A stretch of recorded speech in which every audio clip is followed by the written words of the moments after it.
Hello and welcome. Today, we are going to tackle one of those tricky areas of English that trips almost everyone up, the past tenses. We're going to look at the difference between saying something happened versus saying something has happened.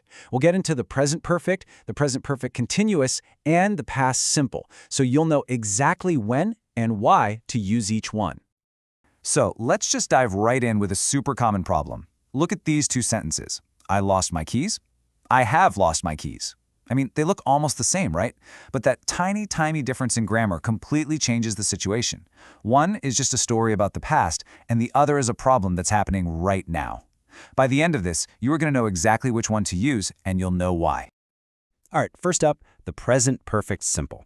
Now, I like to call this the bridge tense, and for a good reason. Its whole job is to build a connection, a bridge, between something that happened in the past and what's going on in the present moment. It's telling us that the past isn't just some old memory, it's actually relevant now. And the good news? The grammar itself is pretty straightforward.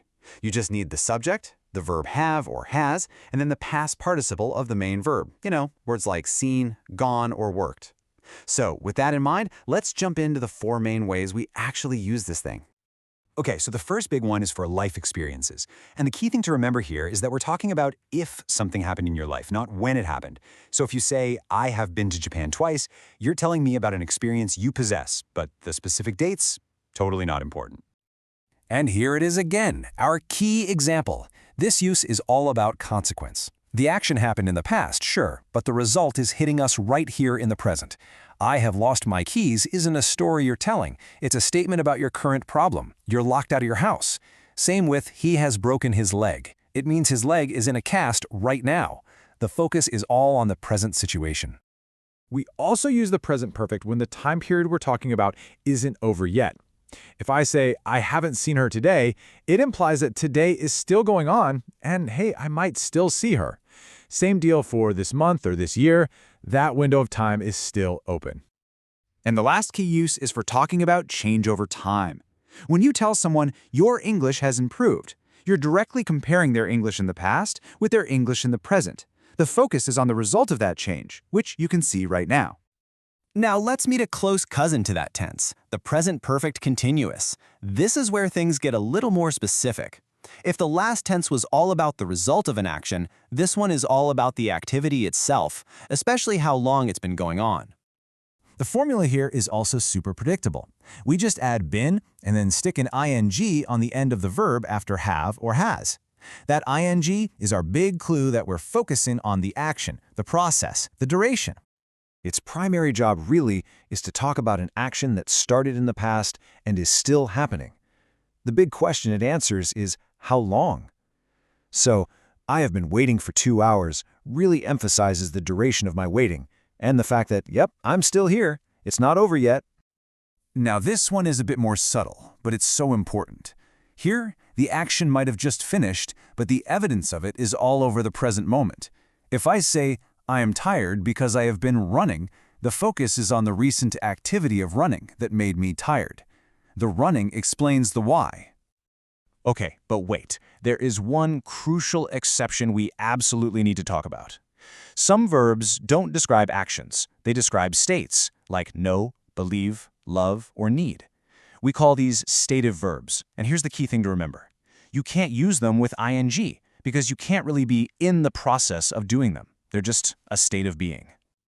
This is a perfect example. You can't be in the active process of knowing someone. You just know them. It's a state you're in. That's why you'd always say, I have known him for 10 years, and you'd never say, I have been knowing him. It's one of those rules that feels a little weird at first, but it'll become second nature with a little practice. All right, and now for the main event. We've seen the present perfect tenses, but how do they stack up against their biggest rival, the past simple? This right here is where most of the confusion happens, so let's clear it up once and for all. And here it is, boiled down to one simple table. The present perfect, like we said, has that bridge to the present. The time is often unspecific or unfinished. But the past simple, that's a closed door. The action is completely finished and it happened at a specific, finished time. That really is the core of it. Let's go back to our keys. If you say, I lost my keys yesterday, you're just telling a story about yesterday. For all I know, you found them 5 minutes later. the story's over. But if you say, I have lost my keys, you're describing your problem right now. That past action has a direct result in the present. Oh, I love this example. It shows how your position in time completely changes the grammar. If it's 3 o'clock in the afternoon, the morning is finished, so you'd use the past simple. I didn't drink coffee this morning. But if it's still 10 a.m., that time period is still open, so you'd use the present perfect. I haven't drunk coffee this morning. See? You've still got time. What about a trip to Paris? Well, if you mention a specific time, like last year, that's a finished event in the past. Boom, past simple. But if you're just mentioning it as one of the cool things you've done in your life, without a specific date, you're using the present perfect. It's about a life experience, not a point on a calendar. Now, this is such a subtle but powerful example of that unfinished time period rule.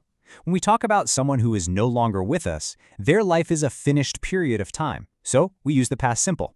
But for someone who is still living, their life is ongoing. They can still visit more countries, have more experiences, so we use the present perfect. Okay, I know that was a lot of information. So how can you make the right choice when you're in a real conversation? I want to leave you with a super simple, practical tool you can use anytime. Let's call it the 3-second tense test. Whenever you're not sure, just run through this quick checklist in your head. First, is there a clear connection to now? Is there a result, an unfinished time, a life experience? If the answer is yes, present perfect is probably what you're looking for. But if the action is clearly a finished story tied to a specific past time like yesterday or in 2005, then you'll almost always use the past simple. And there you have it. That's our deep dive into these essential tenses. Hopefully that bridge between the past and the present feels a little bit stronger now. And so my final question for you uses the very tense we've been focusing on. What have you learned today? Think about it. The learning happened over the past few minutes, but the result, the knowledge, is with you right now. Thanks for joining me.